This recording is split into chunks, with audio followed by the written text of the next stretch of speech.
자, 18세기 동아시아로 한번 가볼까요? 나라 국가는 텅텅 비고 관료들은 썩을 대로 썩었어요. 정말 막막한 상황이죠. 바로 이런 거대한 문제 앞에선 두 명의 군주가 있었습니다. 바로 조선의 정조 그리고 청나라의 옹정제입니다. 이 두 사람이요 정말 완전히 다른 방식으로 이 문제를 풀어내려고 했거든요. 오늘 그 두 가지 길을 한번 따라가 보겠습니다. 그래서 여러분께 한번 여쭤보고 싶어요. 만약 여러분이 이런 뿌리 깊은 문제를 해결해야 한다면 외과의사가 되시겠어요? 아니면 건축가가 되시겠어요?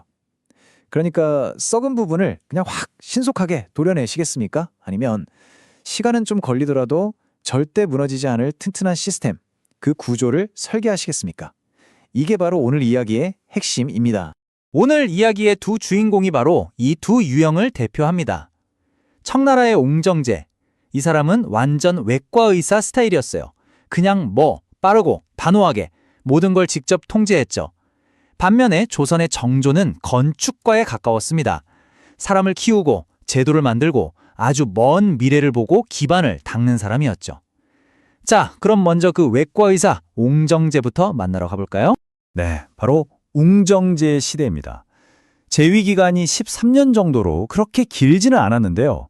이 시기가 청나라 역사상 가장 강력한 개혁의 칼바람이 불었던 때로 기록됩니다.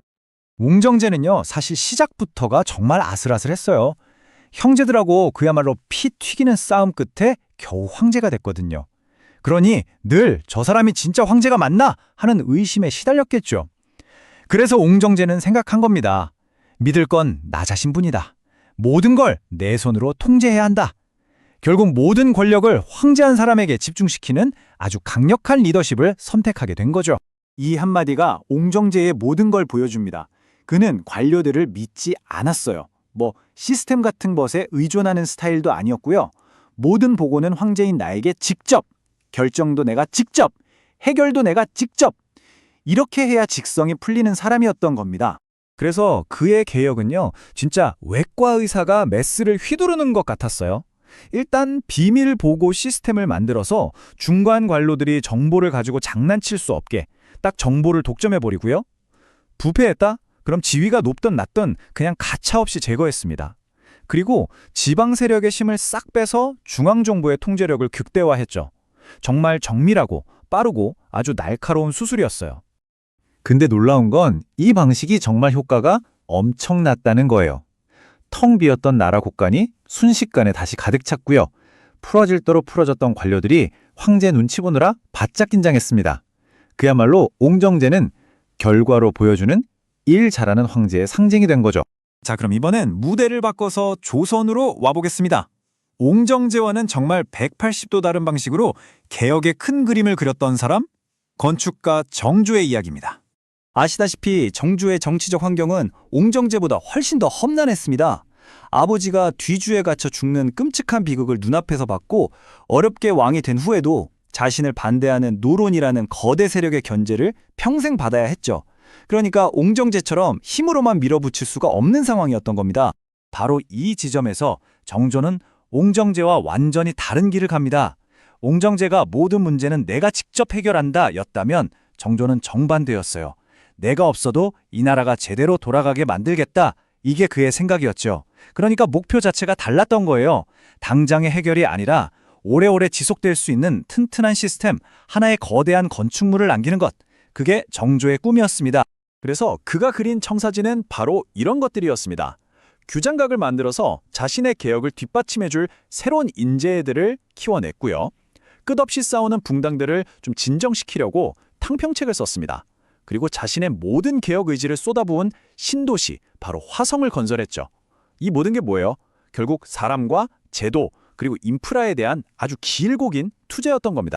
자, 보세요. 두 군주 모두 각자의 방식대로 대단한 성공을 거뒀습니다. 그런데 참 아이러니하게도 두 사람의 개혁 모두 결국에는 미완성으로 끝나고 말아요. 도대체 왜 그랬을까요? 두 사람의 차이는 여기서 명확하게 드러납니다. 옹정제는요, 자신의 절대적인 권력을 바탕으로 아주 빠르고 강압적인 개혁을 했죠. 하지만 모든 게 옹정제라는 개인 한 사람에게 달려 있었어요. 반면에 정조는 기존의 관료 시스템 안에서 점진적인 변화를 만들어내려고 했고 제도를 통해 오랫동안 지속될 수 있는 구조를 만들려고 했습니다. 옹정제의 비극이 바로 이겁니다. 그의 개혁 시스템은 너무나 완벽하게 옹정제 자신에게 맞춰져 있었어요. 그래서 그의 그 초인적인 에너지와 통찰력 없이는 돌아갈 수가 없는 시스템이었던 거죠. 결국 그가 세상을 떠나자 그토록 강력했던 개혁의 엔진도 함께 멈춰버리고 맙니다. 그럼 정조의 비극은 뭘까요? 바로 시간이었어요. 비전도 완벽했고 설계도도 정말 훌륭했는데 갑작스러운 죽음 때문에 공사가 그냥 중단돼 버린 거죠. 잘 지어놓은 기초 위에 건물이 채 올라가기도 전에 위대한 건축가가 사라져버린 겁니다. 그러니 어떻게 되겠어요? 결국 정조가 죽고 나서 조선은 우리가 아는 그 세도 정치라는 아주 캄캄한 시대로 빠져들고 맙니다. 자, 그렇다면 이 두 위대한 군주의 이야기가 오늘날 우리에게 던지는 메시지는 뭘까요? 이 역사 속에서 우리는 현대 리더십에 대한 아주 중요한 힌트를 얻을 수 있습니다. 모든 조직에는 단계라는 게 있잖아요. 당장 망할지도 모르는 위기 상황? 생존이 최우선인 창업 초기에는 어쩌면 옹정제처럼 빠르고 강력하게 결정하는 리더가 필요할 수도 있어요. 하지만 조직이 어느 정도 안정되고 성장하는 단계에 들어서면 정조처럼 사람을 키우고 시스템을 만들고 권한을 나눠주는 리더가 반드시 필요해집니다. 그러니까 진짜 핵심은 이거예요.